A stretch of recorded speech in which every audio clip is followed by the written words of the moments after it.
देश को कैसे बर्बाद किया गया है। 1960 में जो इंडस वाटर ट्रीटी हुई है, अगर उसकी बारीकी में जाएंगे तो आप चौंक जाएंगे। यहां तक तय हुआ है उसमें कि जो जम्मू कश्मीर की अन्य नदियों पर डैम बने हैं, उन डैम का सफाई का काम नहीं किया जाएगा, डिसिल्टिंग नहीं किया जाएगा, सफाई के लिए जो नीचे की तरफ गेट है वो नहीं खोले जाएंगे। 60 साल तक ये गेट नहीं खोले गए और जिसमें 100% पानी भरना चाहिए था, धीरे धीरे इसकी कैपेसिटी कम हो गई, 2%, 3% रह गया। क्या मेरे देशवासियों को पानी पर अधिकार नहीं है क्या? उनको उनके हक का पानी मिलना चाहिए, नहीं मिलना चाहिए क्या? और अभी तो मैंने कुछ ज्यादा किया नहीं है, अभी तो हमने कहा है कि हमने इसको एबेंस में रखा है और हमने डैम थोड़े खोल करके सफाई शुरू की। जो कूड़ा कचरा था वो निकाल रहे हैं, इतने से वहां फ्लड आ जाता है।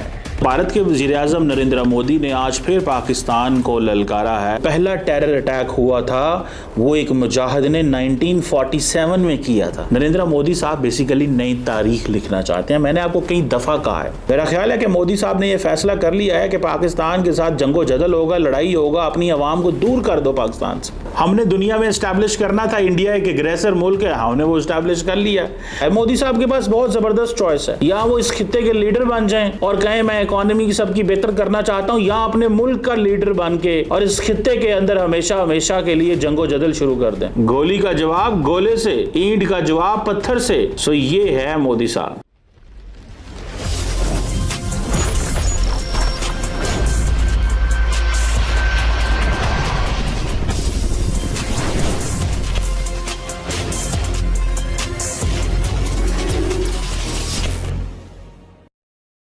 जी हेलो दोस्तों, मैं हूं कमर चीमा। उम्मीद है आप लोग ठीक होंगे। दोस्तों, भारत के वज़ीर-ए-आज़म नरेंद्र मोदी ने आज फिर पाकिस्तान को ललकारा है और पाकिस्तान के बारे में वो कहते हैं जनाब कि जो पहला टेरर अटैक हुआ था वो एक मुजाहिद ने 1947 में किया था। नरेंद्र मोदी साहब बेसिकली नई तारीख लिखना चाहते हैं। मैंने आपको कई दफ़ा कहा है कि मोदी साहब नई तारीख लिखना चाहते हैं। वो इंडिया की आइडेंटिटी को रीडिफाइन करना चाहते हैं, वो इवेंट्स को रीराइट करना चाहते हैं। ये मैंने आपको बातें पहले बताई हैं। So what ever he does, remember one thing कि वो बेसिकली एक तारीख लिखना चाहते हैं, वो एक तारीख लिखना चाहते हैं।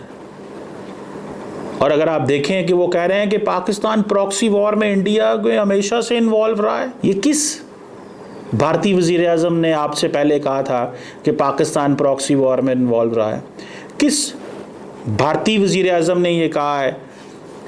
ये जो बातें आप कर रहे हैं, मेरा ख्याल है कि मोदी साहब ने ये फैसला कर लिया है कि पाकिस्तान के साथ जंगो जदल होगा, लड़ाई होगा, अपनी आवाम को दूर कर दो पाकिस्तान से।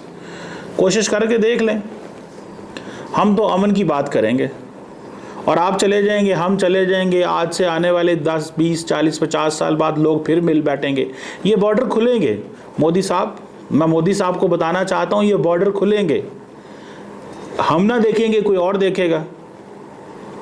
50 साल बाद, 100 साल बाद कुछ अकल वाले लोग आएंगे शायद, जो कहेंगे बॉर्डर खोल देने चाहिए। लड़ाई करके देख ली, 100 साल तारीख में क्या निकाल के देख लिया। सो वो कह रहे जी पाकिस्तानी जो गवर्नमेंट है वो दहशतगर्दों को स्टेट फ्यूनरल देते हैं। वो जिन लोगों को मोदी साहब आप जिक्र कर रहे हैं कि जिन लोगों को आपने हमला किया था, दे वर नॉट टेररिस्ट। वो जो पीछे पुलिस वाले और फौज के लोग खड़े हुए थे, दे वर नॉट टेररिस्ट। लेकिन आप जो मर्जी करते रहे, आपको क्या पता हो ऑन ग्राउंड क्या फैक्ट है क्या नहीं। इंडिया ने हमला करना था, इंडिया ने हमला कर लिया। हमने दुनिया में एस्टैब्लिश करना था इंडिया एक एग्रेसर मुल्क है, हमने वो एस्टैब्लिश कर लिया। हमने दुनिया को जवाब देना था कि पाकिस्तान ने डिटेरेंस को रिस्टोर किया है। सोफिया कुरैशी ने 10 मई को सुबह 10:30 बजे जब प्रेस कॉन्फ्रेंस की थी और कहा था कि अगर पाकिस्तान यहां से मजीद डी एस्केलेट करता है तो हम भी डी एस्केलेट करेंगे। अगर पाकिस्तान एस्केलेशन की तरफ नहीं जाता तो हम एस्केलेशन की तरफ नहीं जाएंगे। और सीज़फायर क्या होता है? मोदी साहब, आप थोड़ा अरसा तो देखते ना, आप देखते तो सही। जेडी वैंस की कॉल पे तो आप फटाफट ढेर हो गए थे। अब आप अवाम के सामने शेर बनने लगे हैं मोदी साहब। मैंने तो कई दफ़ा कहा है, मोदी साहब के पास बहुत ज़बरदस्त चॉइस है। या वो इस खित्ते के लीडर बन जाएं और कहें मैं इकॉनमी की सबकी बेहतर करना चाहता हूं, या अपने मुल्क का लीडर बन के और इस खित्ते के अंदर हमेशा हमेशा के लिए जंगो जदल शुरू कर दें। नरेंद्र मोदी के पास बहुत बड़ा चांस आया है और था, लेकिन फिलहाल मैंने आपको बताया वो ऐसी लेगेसी नहीं छोड़ना चाहते। वो लेगेसी छोड़ना चाहते हैं जंगो जदल की। वो लेगेसी छोड़ना चाहते हैं जिसमें वो बताएं, अब देखें ना अपने लोगों को क्या बताएंगे, यही बताएंगे ना पाकिस्तान के साथ हमारा ये है, पाकिस्तान के साथ वो है। आप यहीं से अंदाज़ा लगा लें। फिर उन्होंने कहा जनाब कि इंडस वाटर ट्रीटी जो है कि उसने हमें बहुत कुछ रोक के रखा, अभी तो हमने अबेंस में रखी है।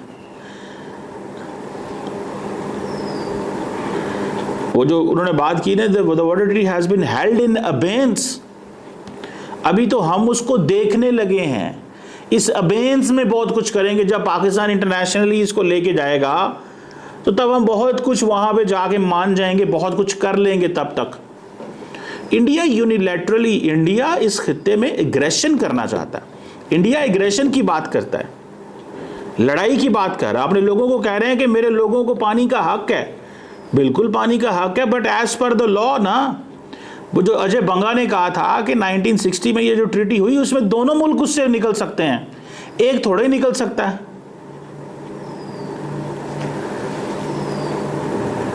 एक थोड़े ही निकल सकता है। सो मुझे ऐसे लगता है, what I understand and what I have understood, the situation at the moment जो है उसको थोड़ा स्टडी करना चाहिए हमें। मोदी साहब रोज पाकिस्तान का जिक्र करते हैं, करें, अच्छी बात है, अच्छी बात है। वो कह रहे हैं जनाब गोली का जवाब गोले से दूंगा, गोली का जवाब गोले से, ईंट का जवाब पत्थर से। सो ये है मोदी साहब, bullet with bomb, brick with वटा हैं, और ये दहशतगर्दी में रिमूव कर दूंगा। और उन्होंने मजीद कहा दिया है मोदी साहब ने, देखिए हालात बड़े ख़राब हैं। मैं समझता हूँ मोदी साहब अगले 4 सालों के अंदर दोबारा पाकिस्तान पे हमला करेंगे। उसकी वजह है ना, ये सूट करता है उनको। क्या मोदी साहब ने जब भी पाकिस्तान पे हमला किया, क्या उनको पॉलिटिकल बेनिफिट हुआ या नहीं हुआ? आप ईमानदारी से जो हमारे देखने वाले हैं वो बता दें बस। मोदी साहब के हमला करने से पाकिस्तान को, जो उन्होंने हमला किया, उनको पॉलिटिकल बेनिफिट हुआ है कि नहीं हुआ? जब उनकी इकॉनमी ठीक चल रही है तो सवाल तो बनता है ना। एक 1947 में जब इंडिया डिवाइड हुआ था, लेकिन उन्होंने कहा इंडिया को 3 हिस्सों में टुकड़े कर दिया गया, और कश्मीरी जो है मुजाहिदीन ने हमला कर दिया, क्योंकि कश्मीर है ही पाकिस्तान का था। आपने कश्मीर पे कब्जा किया। This is what Pakistan has been saying. And then Pakistan तो ये कहता है कि इंडिया यूएन सिक्योरिटी काउंसिल में इंडिया गया था, पाकिस्तान थोड़े गया था। और देखिए इंडिया ये क्यों कर रहा है? इंडिया इसलिए कर रहा है